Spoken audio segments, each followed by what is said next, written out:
मो ना श्री कैलाश चंद्र दलाई मु कटक भुवनेश्वर क्यूर लैबोरेटरी प्रतिष्ठाता। यह एक पुराना लैब दीर्घ वर्ष धरी या काम कर 1986 मसीह कटक क्यूर लैबोरेटरी स्थापन करी प्राय 15-20 वर्ष पर 2012 मु भुवनेश्वर लैब स्थापन कली। यह एक उन्नत धरण लैब।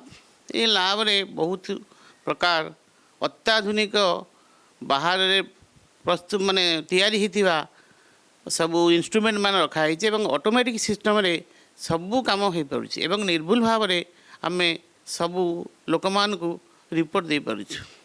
1986 जो कले कंपिटेटर नथिले आजिका डेट रे कंपिटेटर बहुत कोन कहबे। 1986 मसीहा जो लैब कलु आम बहुत परिश्रम करूँ। आम पाखे अर्थ नाला आम धार उधार करके छोट लैब प्रथम स्थिर कलु। ये छोट मेसीन काम कलु। छोट मेसीन साहाय्य आम एत निर्भुल भाव में रिपोर्ट देलु जहाँकि हस्पिटाल तापर चलला। हस्पिटाल जो एत आधुनिक मेसीन नाला सेमती हस्पिटाल जमी चलता आग आग हिसाब से आम भाई से ही प्रकार इन्स्ट्रुमेंट थिला। आम से इन्स्ट्रुमेंट लैबोरेटरी उठेलु एवं क्वालिटी रिपोर्ट देलु एवं लोक इनसर भी जिते कौटी सुविधा ना राति अधे कि अदरकारी समय जो दरकार लोक आभेलेबल भी लैबोरेटरी खोला नथिबो से समय आम राति घर उठी जाकि लोक को सेवा देचु एवं क्वालिटी रिपोर्ट देवा बहुत लोकंर जीवन आम बंचे पारिचु जहाँद्वारा कि से आस्ते आस्ते आमर क्वालिटी जोगु लैबोरेटरी उपर लोकंर भरोसा रहा एवं आस्ते आस्ते आम उन्नति कलु एवं वर्तमान अवस्था आम या महान लैब बड़ लैब हिसाब से परिणत करूँ जोटा कि कटक भुवनेश्वर बड़ बड़ लैब अच्छी हेल्ले भी आम लैब पुराना हिसाब से आम या एत उन्नत धारण करूँ जहाँ कि बहुत लोक समस्ते आम भरोसा रखिंट एवं यही भरोसा आम आस्ते आस्ते उन्नति जाऊँ। आम आगुरी आम खाली पैथोलॉजी सिस्टम थिला एबे अल्ट्रासाउंड एक्सरे तापरे पीएफटी ईसीजी हार्ट चेक सब प्रकार आम प्राय करूँ। आम केवल एमआरआई टा ना कि एमआरआई व्यतीत अन्य सबू सुविधा आम पाखे अच्छी। नुआ नुआ मेसीन कौन अच्छी जो अत्याधुनिक मेसीन कौन अच्छी जहाँद्वारा कि आपण पाखक लोक आसवे।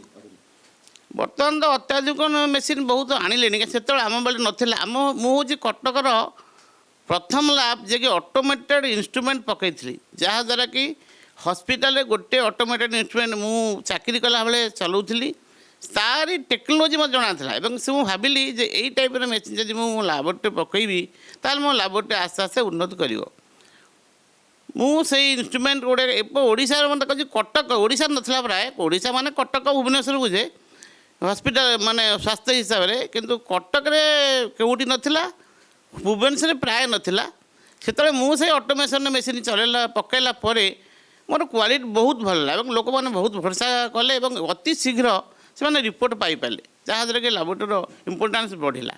अच्छा आपण सहित जो फाइट करा जो कह जाए जे केते 100% ग्यारंटी रिपोर्ट ऊपर आपण कोन कहबे नहीं नियम दृष्टि 100% क्वालिटी दबा कथा यह आम एक एनएबीएल लैब कहीं बहुत वर्ष कम कलापर प्राय आम पाइलु 2012-10 आम नेशनल एक्रीडिटेशन बोर्ड एनएबीएल स्वीकृति भारत सरकार स्वीकृति पाइलु।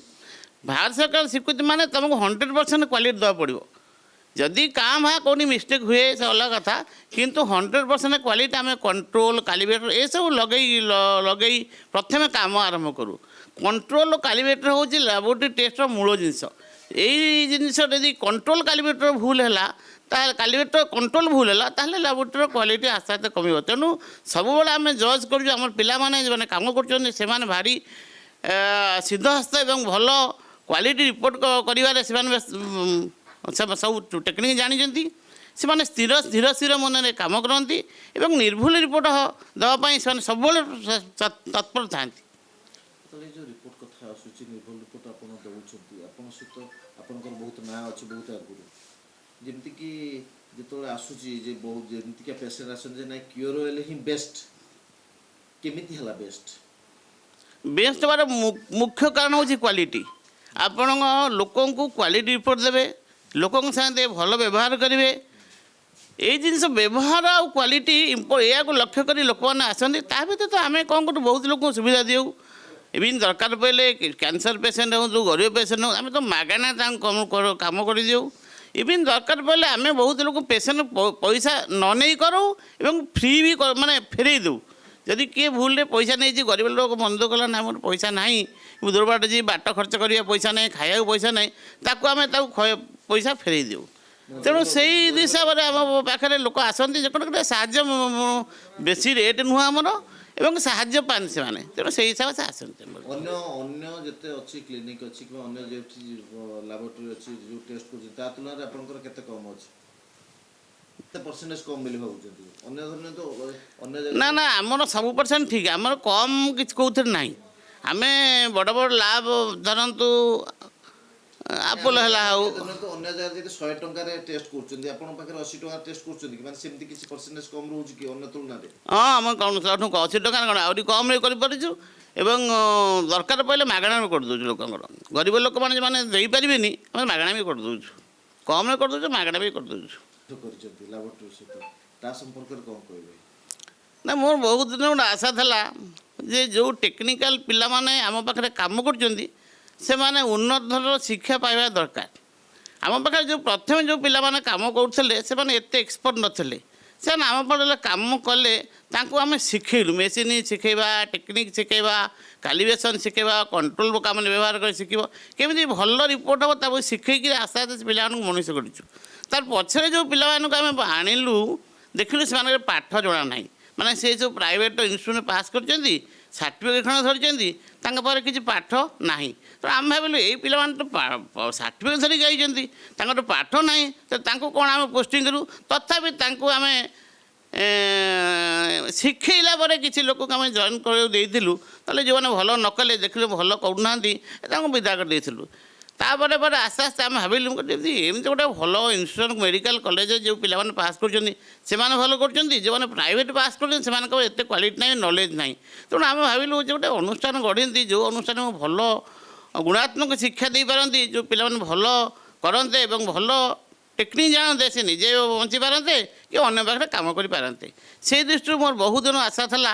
ମୁଁ 2013 ମସିହାରେ ପ୍ରଥମେ ଏ ଅନୁଷ୍ଠାନରେ ଗୋଟେ କଲେଜ ଖୋଲିବା ପାଇଁ, କଲେଜ ମାନେ DMLT ସ୍ପେଶିଆଲି, କାରଣ DMLT ଖୋଲିବା ପାଇଁ ମୁଁ ଇଚ୍ଛା କରିଥିଲି, ଗଭର୍ଣ୍ଣମେଣ୍ଟକୁ ଆପ୍ଲାଏ କରିଥିଲି। ସେଇ ସମୟରେ ଗଭର୍ଣ୍ଣମେଣ୍ଟ ଆମକୁ ଆପ୍ରୁଭ୍ ଦେଲାନି, କାରଣ ଆମ ପାଖରେ ସେମିତି ଇନଫ୍ରାଷ୍ଟ୍ରକ୍ଚର ନଥିଲା ଯେଉଁଥିରେ ଆମେ ପାଇଲୁନୁ।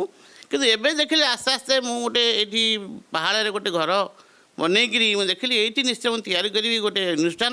ସେଇ ହିସାବରେ ମୁଁ ଏଇଠି ଗୋଟେ ଅନୁଷ୍ଠାନ ତିଆରି କରିଛି, ଯାହା ନାଁ ୟୁନାଇଟେଡ୍ ଟେକ୍ନୋ ମେଡ଼ିକାଲ ଫାଉଣ୍ଡେସନ୍ ରଖାହେଇଛି।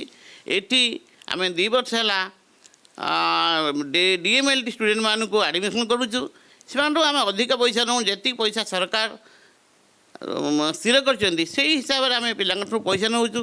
ପିଲାଙ୍କଠୁ ଡୋନେସନ୍ ଅଧିକାର ପଇସା ନେଉନୁ, ପିଲାଙ୍କୁ ଭଲ ପାଠପଢ଼ା ଦେଉଛୁ।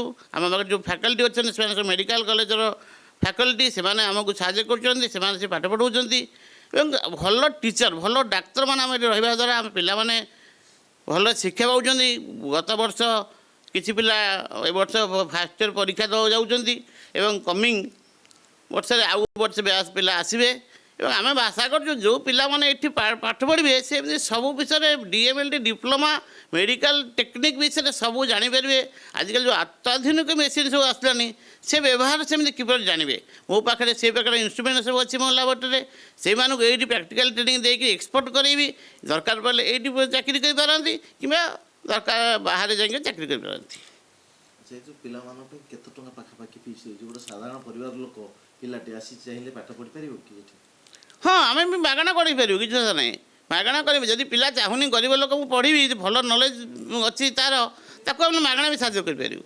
ଦରକାର ପଡ଼ିଲେ ଷ୍ଟାଇପେଣ୍ଡ ଆମେ ଦେବୁ, ସେ ବିଷୟରେ ଆମେ ପ୍ରସ୍ତୁତ। କାହିଁକିନା ଆମ ହାତରୁ ବଡ଼ ଯାଉ, ଆମେ ପିଲାଙ୍କୁ ମଣିଷ କରିବା। ଆମ ଉଦ୍ଦେଶ୍ୟ ହେଉଛି ପିଲାଙ୍କୁ ଯେମିତି ଗୁଣାତ୍ମକ ଶିକ୍ଷା ଦେବୁ, ଯେମିତି ସେ ଭଲ ପାଠ ପଢ଼ିବ ଏବଂ ଭଲ ଚାକିରି କରିବ।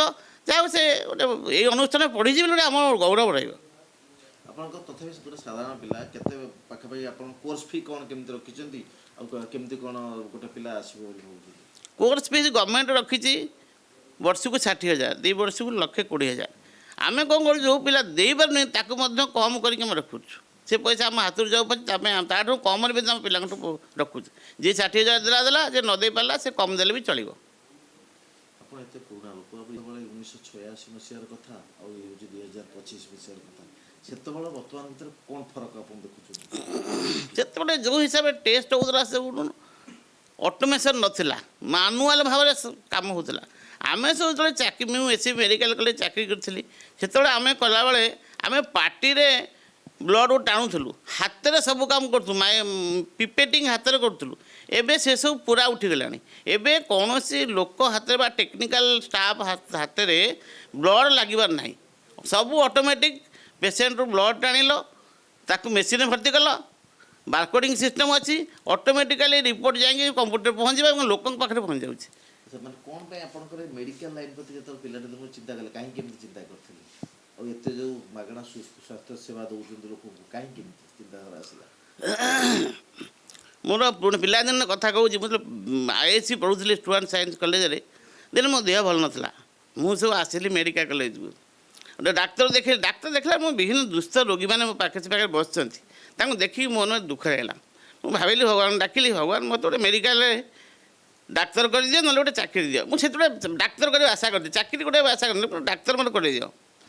ସେଇ ଆଶାଟା ମୋର ଥିଲା। କିନ୍ତୁ ଗ୍ରାଜୁଆଲି ସମୟ ଆସିଲା ଯେଉଁଟାକି ମୁଁ ଡାକ୍ତର ନ ହେଇପାରିଲେ ବି ଜଣେ ଟେକ୍ନିସିଆନ୍ ହିସାବରେ ମେଡ଼ିକାଲରେ ଚାକିରି କରିକି ଦୀର୍ଘ 35 ବର୍ଷ ମୋ ସର୍ଭିସ୍ ଜୀବନ ଅତିବାହିତ କରି ଏବଂ ଶେଷରେ ଭଗବାନଙ୍କ ଆଶୀର୍ବାଦ ଥିବାରୁ ଏଇ ଲାବୋରେଟୋରୀ ମୋତେ ଜଣେ ପ୍ରଫେସରଙ୍କ କଥା ଅନୁସାରେ ମୋତେ କହିଲେ ତୁ ଗୋଟେ ଲାବୋରେଟୋରୀ କର। ମୁଁ ତାଙ୍କ କଥା ଅନୁସାରେ ଲାବୋରେଟୋରୀ କଲି, ଯେଉଁ ଲାବୋରେଟୋରୀ ଆଜି ଏ ଅବସ୍ଥାରେ ପହଞ୍ଚିଛି।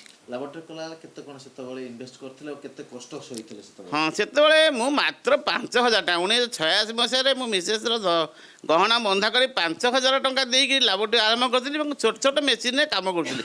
ଛୋଟ ଛୋଟ ମେସିନ୍ ବଡ଼ କଥା ନେଉଛୁ, ମେସିନ୍କୁ ଷ୍ଟାଣ୍ଡାର୍ଡାଇଜ୍ କରିକିରି କ୍ୱାଲିଟି ରିପୋର୍ଟ କାଢ଼ିବା ହେଉଛି ବଡ଼ ଜିନିଷ।